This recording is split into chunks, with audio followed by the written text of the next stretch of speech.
Friends, video को start करने से पहले एक छोटा सा इंस्ट्रक्शन है। For the best test series और बुक्स फॉर एसएससी जेईई का लिंक मैंने नीचे डिस्क्रिप्शन में डाला हुआ है। इसके अलावा आप हमारा टेलीग्राम चैनल भी ज्वाइन कर सकते हैं, जिसका लिंक आपको नीचे डिस्क्रिप्शन में और फर्स्ट कमेंट बॉक्स में मिल जाएगा। तो चलिए अब हम अपना वीडियो कंटिन्यू करते हैं। तो फ्रेंड्स, जैसा कि हमने लास्ट वीडियो में देखा हुआ था, जो हमारा सिलेंड्रिकल प्रेशर वेसल की कहानी चल रही थी, that is the thin cylindrical pressure vessel. और इस वीडियो में मैं आपसे बात करने वाला हूं थिन स्फेरिकल प्रेशर वेसल के बारे में। मतलब अगर हमारा शेप स्फेरिकल हो तो उस कंडीशन में वहां पर स्ट्रेस हमारा क्या डेवलप होगा और स्ट्रेन क्या डेवलप होगा।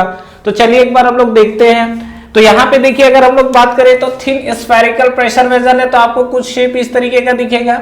अब यहाँ पर देखिए किस किस तरीके के आपके स्ट्रेस डेवलप हो सकते हैं। डेफिनेटली यहाँ पर देखिए कि जैसे हमारे पास सिलेंड्रिकल पोर्शन था, तो सिलेंड्रिकल पोर्शन में जो आपके स्ट्रेस आते थे वो आपके किस किस तरीके के स्ट्रेस आते थे।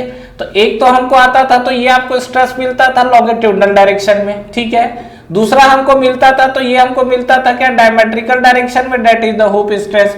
उसी तरीके से अगर जैसे ये मेरे पास सर्कुलर है तो यहाँ पे अगर हम लोग बात करेंगे, नो डाउट हूप स्ट्रेस तो आएगा, और ये सर्कुलर है तो दोनों आपका डायमेट्रिकल डायरेक्शन में जाएगा।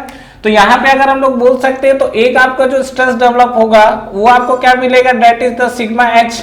और ये आपका कहाँ पे, लॉन्गिट्यूडनल डायरेक्शन ले लो, या देखो एक्सिस से सीधी सी बात है। उसी तरीके से अगर आप निकालोगे तो ये भी आपको क्या, सेम वैल्यू मिलेगी। सिग्मा एल की बात करें, चलिए इसको मैं सिग्मा मान लीजिए, एच आपको ले रहा हूं, और ये जो लेंथ के अकॉर्डिंग आपको आएगा, ये मान लीजिए लेंथ के अकॉर्डिंग है सिग्मा एल, ठीक है। और ये आपको जो मिलेगा तो सिग्मा, ये आपको एल मिला हुआ है, ये आपको एच मिला हुआ है। लेकिन आपको ये चीज दिख रहा होगा कि ये आपका क्या है, बिल्कुल सिमेट्रिक क्रॉस सेक्शन है। तो यहाँ पर जो आपका स्ट्रेस आएगा वो डेफिनेटली क्या है, यहाँ पर इक्वल ही मिलने वाला है।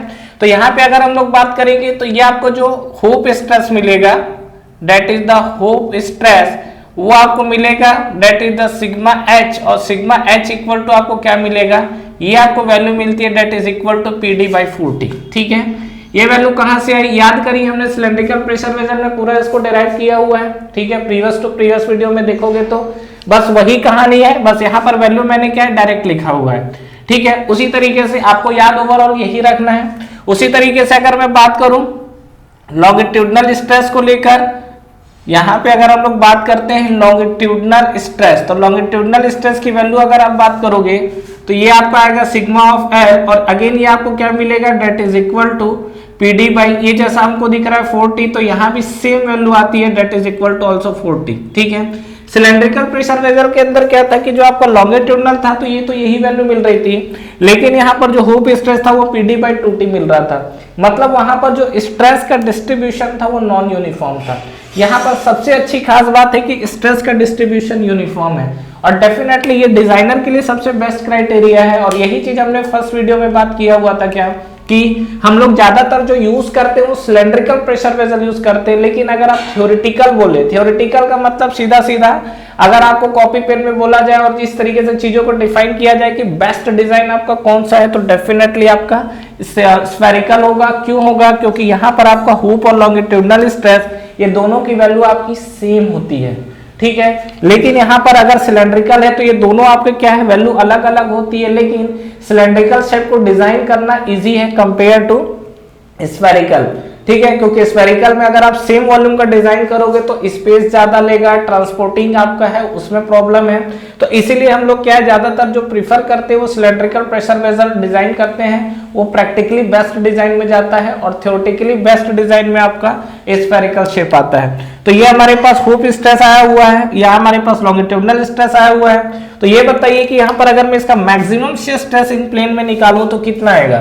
तो यहाँ पे अगर हम लोग नेक्स्ट बात कर लेते हैं इन प्लेन, ठीक है। तो इन प्लेन में अगर आप मैक्सिमम शियर स्ट्रेस निकालना चाहते हो तो ये आपको मिलेगा टाउ ऑफ मैक्स। तो maximum shear stress in plane में अगर आप निकालेंगे तो ये आपको क्या मिलेगा, डेफिनेटली ये जो हमको मिला हुआ है तो ये आपको आएगा सिग्मा ऑफ एच माइनस ये आपको मिलेगा सिग्मा ऑफ एल बाई 2।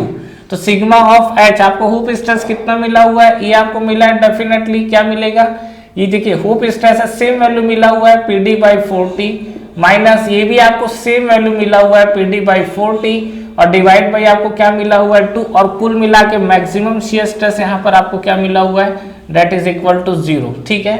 मतलब कुल मिला के आप यहाँ पे बोल सकते हो क्या यहाँ पर एक चीजें जो हमको दिख रही है क्या, जो आपका होप स्ट्रेस है that is equal to longitudinal stress, ठीक है, in case of thick spherical pressure vessel के अंदर। तो उसके चलते आपका क्या है, जो मैक्सिमम शियर स्ट्रेस आपको मिल रहा है वो मैक्सिमम शियर स्ट्रेस आपको क्या मिलेगा, 0 मिलेगा। क्लियर है यहाँ तक, ध्यान रखिएगा चीजों को। दूसरा चीज, अगर मान लीजिए मुझे यहाँ पर जैसे मैंने यहाँ पर स्ट्रेस निकाला हुआ है, अगर मैं यहाँ पर स्ट्रेन कैलकुलेट करना चाहता हूँ तो स्ट्रेन मेरा किस तरीके से हो सकता है, वॉल्यूमेट्रिक स्ट्रेन अगर हम लोग यहाँ पे निकालना चाहते हैं तो यहाँ पर नेक्स्ट हम लोग पार्ट बात करते हैं that is called volumetric strain, ठीक है। नेक्स्ट हम लोग क्या बात कर रहे हैं, that is called volumetric strain. तो वॉल्यूमेट्रिक स्ट्रेन की अगर हम लोग बात करें that is the del of V, ठीक है। तो यहाँ पे अगर हम लोग देखें तो ये हम लोग लिख सकते हैं डेल ऑफ वी, और ये हमारे पास volumetric strain, this is the epsilon of V, ठीक है। तो यहाँ पे अगर आप बात करोगे that is the epsilon of V, और ये आपको मिलेगा डेल वी बाई वी, और ये वैल्यू आपको कितनी आएगी, डेफिनेटली आपका 3 टाइम्स आएगा। हम लोग को याद है epsilon of X plus epsilon of Y plus epsilon of Z, इसकी ओवरऑल वॉल्यूमेट्रिक स्ट्रेन अगर आप निकालोगे तो ये आपको मिलेगा 3 टाइम्स ऑफ, ये आप लिख सकते हो डेल डी, जो डायमेट्रिकल डायरेक्शन में है तो 3 टाइम्स ऑफ आप क्या लिख सकते हो, डेल डी बाई डी, यही तो लिखेंगे। तो यहाँ पे अगर हम लोग बात करें तो ये हमको जो वॉल्यूमेट्रिक स्ट्रेन मिला हुआ है, ये वॉल्यूमेट्रिक स्ट्रेन हमको मिला है 3 times of del D by D. Del D हमारे पास क्या है, जो आपके पास चेंज इन डायमेंशन, तो जो भी आपका dimension del D by D ultimately है क्या चीज, ये कोई भी आप डायरेक्शन में अगर आप लोगे, जो आपका एक्स और वाई जो डायरेक्शन और जो आपका जेड डायरेक्शन में है, तो वहां पर आपको ये चीजें स्ट्रेन में कैलकुलेट करनी पड़ेगी। तो जो भी आपका डायमेट्रिकल डायरेक्शन में आ रहा है, डेल डी आपका जो चेंज इन लेंथ आ रहा है और डिवाइड बाय जो आपको डी आ रहा है, वहां से आप इस वैल्यू को उठा के रखोगे। क्लियर है यहाँ तक। तो यहाँ पर ये सीधा सीधा आप इसको, ये आपका एप्सिलॉन ऑफ एल लिख सकते हो, या एप्सिलॉन ऑफ सीधा सीधा आप इसको डी लिखिए, ठीक है। तो ये जो हमको वैल्यू मिली, ये आपको वैल्यू मिलेगा। तो यहाँ पर बेसिकली हमने, अगर आप देखेंगे तो हमने 3 चीजों को देखा हुआ है। एक तो हमने लॉन्गिट्यूडनल निकाला हुआ है, ठीक है, एक हमने निकाला हुआ है जो आपका हुप स्ट्रेन के कंडीशन पे। तो यहाँ पर जैसे डेल डी बाई डी लिखा हमने, तो जैसा हमने सिलेंड्रिकल प्रेशर वेसल के केस में लिखा था वो काम हम लोग यहाँ भी कर सकते हैं। तो इसी चीज को सिंप्लीफाई करेंगे तो ये आपको क्या मिलेगा, epsilon V equal to 1 by E, और हम लोग आगे यहाँ पे क्या लिख सकते हैं, सिग्मा ऑफ यहाँ पर H minus mu of sigma of L.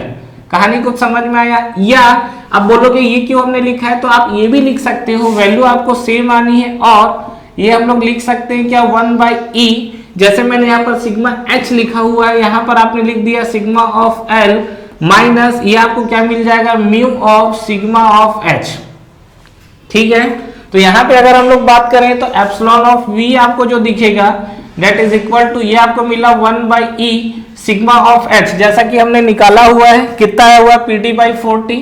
तो यहाँ पर हमने लिख दिया इसको PD by 40 minus mu of, ये आपको क्या मिलेगा, पीडी बाई, और लॉन्गिट्यूडनल है तो अगेन सेम वैल्यू मिलना है 40। तो यहाँ पे जब आप फाइनली सिंप्लीफाई करोगे तो epsilon of V equal to आपको क्या मिलेगा, which is equal to PD by 40 E, ठीक है। और यहाँ पे आपको क्या मिलेगा, 1 माइनस म्यू। कहानी कुछ समझ में आया? तो ये जो हमको मिला है this is equal to volumetric strain. तो ये वॉल्यूमेट्रिक स्ट्रेन में स्ट्रेट फॉरवर्ड है, जो कि आपका किसके लिए, थिन स्फेरिकल प्रेशर वेसल है। ध्यान रखना यहाँ पर जो आपके चैप्टर्स चल रहे हैं, एक तो आपका थिन के अंदर सिलेंड्रिकल प्रेशर वेसल चल रहा था, और ये जो आपका थिन के अंदर स्फेरिकल प्रेशर वेसल है जिसको लेके हमने यहाँ पे बात की है। क्लियर है यहाँ तक? ध्यान रखेंगे। इसके अलावा फ्रेंड्स एक चीज मुझे आपसे और डिस्कस करनी है, that is called autofrettage technique, ठीक है। ये ऑटो फ्री टेस्ट टेक्निक होता क्या चीज है, ठीक है, ऑब्जेक्टिव क्वेश्चंस में ये पूछे हुए हैं, होता क्या चीज है एक बार समझते हैं। यहां तक आपकी कहानी क्लियर है, वॉल्यूमेट्रिक स्ट्रेन तक का जो हमने निकाला हुआ है। चलिए नेक्स्ट हम लोग आगे बढ़ते हैं, और एक जो टेक्निक के बारे में बात कर रहा हूं that is called autofrettage technique. तो इसको हम लोग समझते हैं कि ऑटो फ्री टेस्ट टेक्निक होता क्या चीज है। अगर हम लोग यहाँ पे देखें तो यहाँ पे देखिए ऑटो फ्री टेस्ट टेक्निक, ठीक है, होता क्या चीज है, सीधी सी बात है, समझिए चीजों को थोड़ा सा। जैसे मान लीजिए कि आपने एक सिलेंड्रिकल प्रेशर वेसल डिजाइन कर दिया, ध्यान से देखेंगे, ये आपका एक सिलेंड्रिकल प्रेशर वेसल है जिसको हमने डिजाइन किया। डिजाइन करने के बाद डेफिनेटली इस पे जो भी स्ट्रेस आ रहा है तो इसकी एक सस्टेनिंग कैपेसिटी होगी। उससे ज्यादा अगर आप ज्यादा फिल करोगे तो ये जो आपका जिस मटेरियल से बना हुआ है उसके अंदर स्ट्रेस आना, डेवलप होना स्टार्ट हो जाएगा और फाइनली बस्टिंग हो जाएगा। ठीक है, एग्जाम्पल के लिए मान लीजिए कि हमने ये ऐसा डेवलप किया है कि इसके अंदर का जो प्रेशर है इसकी मैक्सिमम लिमिटिंग कैपेसिटी मान लीजिए कि सपोज 80 बार है। ठीक है, मतलब हमने ऐसा डिजाइन कर दिया सिलेंड्रिकल प्रेशर वेसल को कि इसकी लिमिटिंग कैपेसिटी 80 बार है। अब क्या है, समटाइम्स ऐसा कंडीशन आया कि इस 80 बार को बढ़ा के मैं चाहता हूं कि ये जो मेरा सिलेंड्रिकल प्रेशर वेसल है ये 100 बार की कैपेसिटी को सस्टेन कर ले, मतलब इसकी प्रेशर लिमिटिंग कैपेसिटी को बढ़ानी है। क्या करना है, प्रेशर लिमिटिंग कैपेसिटी को इंक्रीज करना है, बढ़ाना है। अब ये चीज के लिए हम लोग क्या कर सकते हैं, पहला ऑप्शन तो है कि भैया चुपचाप ले जाके सिलेंड्रिकल के सिलेंडर को ही चेंज कर दो। ठीक है, अब ये बताओ अगर आप सिलेंडर को ही चेंज कर दोगे तब तो कहानी खत्म है ना, तब तो इतना बुद्धि क्यों लगाना। ठीक है, तो इंजीनियरिंग उस चीज में है कि जो आप एग्जिस्टिंग चीज है उसको आप इंप्रूव कर सको। ठीक है, बाकी चीजों को रिप्लेस करना ये किसी चीज का सॉल्यूशन नहीं है। ठीक है, जो एग्जिस्टिंग चीज है इसी को हमको क्या करना है, इसकी प्रेशर लिमिटिंग कैपेसिटी बढ़ानी है। ठीक है, तो ये जो ऑटो फ्रीटेस टेक्निक है ना, ये आपको क्या करता है, ये यही मेथड है to increase the pressure limiting capacity, to increase the pressure limiting capacity, to increase the pressure limiting capacity. कहानी कुछ समझ में आया? तो ये ध्यान रखिएगा कि जो ऑटो फ्रीटेस टेक्निक है वो आपका क्या है, जो प्रेशर लिमिटिंग कैपेसिटी है उसको इंक्रीज करने का मेथड है। That is the very very important. अब बात ये आती है कि how can we increase the pressure limiting capacity of the thin cylindrical pressure vessel. ठीक है, तो इसमें हमारा क्या क्या मेथड्स यूज हो सकता है, तो अगर आप देखेंगे तो देखिए क्या क्या लगा सकते हैं बताइए। तो methods to increase, methods of, यहां पे देखिए methods of autofrettage technique. तो क्या क्या मेथड्स हम लोग यूज कर सकते हैं। पहला चीज क्या किया जाता है, इसको हम लोग क्या करते हैं, ये जो आपका एक पतली वायर या आपका जो भी वायर है उस वायर से हम लोग क्या है इसको राउंड ऑफ कर देते हैं। ठीक है, जो मतलब आपकी जो वायर है उस वायर को हम लोग राउंड ऑफ कर देते हैं, और वायरों को राउंड ऑफ करने के बाद क्या है, वो आपका जो सिलेंडर है वो क्या है प्री स्ट्रेसिंग में आ जाता है। ठीक है, तो उसको हम लोग बोलते हैं that is called wire winding technique. First जो आपका that is called wire winding technique, wire winding technique. इसके अंदर होता क्या चीज है, ये वायर वाइंडिंग जो टेक्निक हमको दिख रहा है ये आपको कुछ इस तरीके से सिलेंडर है, इस पे आपका क्या है वायर वाइंडिंग है, वायर वाइंडिंग है तो ये आपको क्या इस तरीके से इस पर रैपिंग कर दिया जाता है। ठीक है, तो इससे क्या है कि ये आपका क्या है जो सिलेंड्रिकल ये प्री स्ट्रेसिंग में आ जाता है। प्री स्ट्रेसिंग का मतलब समझ रहे हो, प्री स्ट्रेस मतलब ये जैसे मान लीजिए 80 बार इसकी लिमिटिंग कैपेसिटी थी तो पहले ही हमने इसको वायर से लपेट दिया, सीधी सी बात है। ठीक है, कि अगर आपका सिलेंड्रिकल है उसको आप चारों तरीके से अगर आप इसको क्या है लपेट दोगे, रैपिंग कर दोगे, तो उस केस में जो अंदर का प्रेशर है उसकी क्या है प्रेशर लिमिटिंग कैपेसिटी बढ़ जाएगी। तो एक आपका ये मेथड है जिसको हम लोग बोलते हैं वायर वाइंडिंग टेक्निक। ठीक है, दूसरा मेथड हमारे पास क्या हो सकता है कि एक पतली सी शीट उठाइए और ये जो हमारे पास सिलेंड्रिकल है इसके आउटर पेरीफेरी पे उसको लपेट के वेल्डिंग कर दीजिए।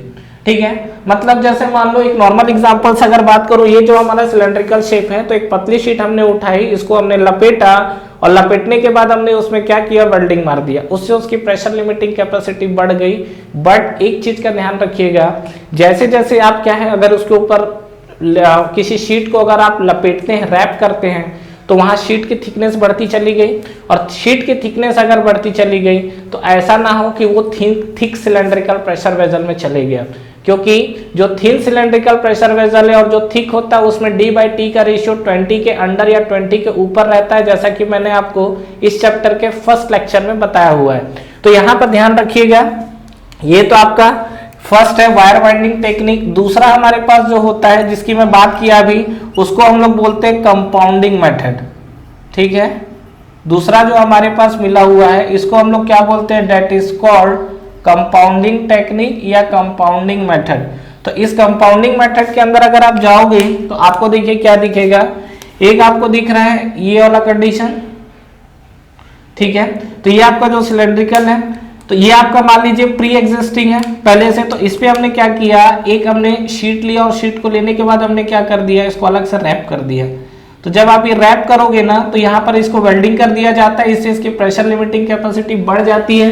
बट ये चीज आपको ध्यान रखना है, क्या ये क्या एडिशनल शीट, ये मैं लिख देता हूं यहां पर, this is the additional sheet to weld, additional sheet to weld, ठीक है।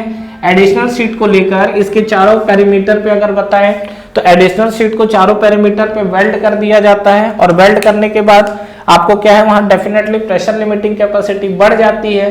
लेकिन आपको एक चीज ये ध्यान रखना है क्या, कि जो भी आप इन चीजों को वेल्ड कर रहे हो तो इसकी जो थिकनेस है वो बढ़ते बढ़ते थिक सिलेंड्रिकल प्रेशर वेसल के अंदर ना चले जाए, ठीक है।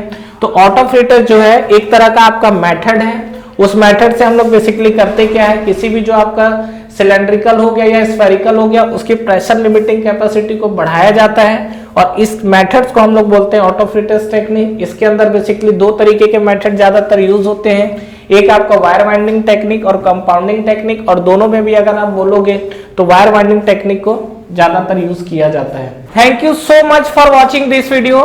फ्रेंड्स इस वीडियो को लाइक करिए, ज्यादा से ज्यादा फ्रेंड्स के साथ शेयर करिए, और अगर आप इस चैनल पे नए हैं तो चैनल को सब्सक्राइब करना ना भूलें, बेल नोटिफिकेशन जरूर प्रेस करिएगा, जिससे जो भी लेटेस्ट अपडेट है वो आप तक पहले पहुंचे। इसके अलावा आप हमारा टेलीग्राम चैनल भी ज्वाइन कर सकते हैं, जिसका लिंक नीचे आपको डिस्क्रिप्शन में और फर्स्ट कमेंट बॉक्स में मिल जाएगा। Friends for the best test series और बुक्स फॉर एसएससी जेईई का लिंक भी नीचे आपको डिस्क्रिप्शन में मिल जाएगा। तो ठीक है फ्रेंड्स, तैयारी करते रहिए, wish you all the best.